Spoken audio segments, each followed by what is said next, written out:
Azərbaycan ordusu 44 günlük Vətən müharibəsində təkcə torpaqlarımızı azad etmədi. Həm də şanlı bir tarix yazdı. Qanla, canla, iradə və inamla yazılan bir tarix. Bu tarixin hər sətrində şəhidlərimizin müqəddəs qanı, hər abzasında Vətən müharibəsi əlillərinin göstərdiyi qəhrəmanlıq hissi alıb.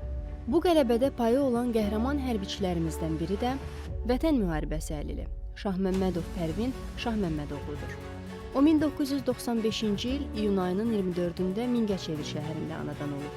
O, 2013-cü ildə Yevlax rayonu Kömək kəndi Tofiq İsmailov adına orta məktəbi bitirib. Hərbi xidməti bitirdikdən sonra 2016-cı ildən Azərbaycan Respublikasının Daxili İşlər Nazirliyinin Daxili Qoşunların Gəncə şəhərində yerləşən Ensaylı hərbi hissəsində müddətdən artıq həqiqi hərbi qulluqçu kimi xidmətə başlamışdır.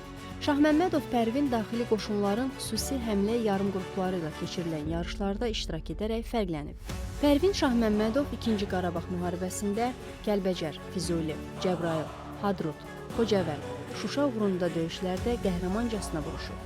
O, oktyabrın 26-sında Qırmızı Bazar istiqamətində gedən şiddətli döyüşlərdə minamyot mərmisindən ağır qəlpə yarası alaraq xəsarət alıb.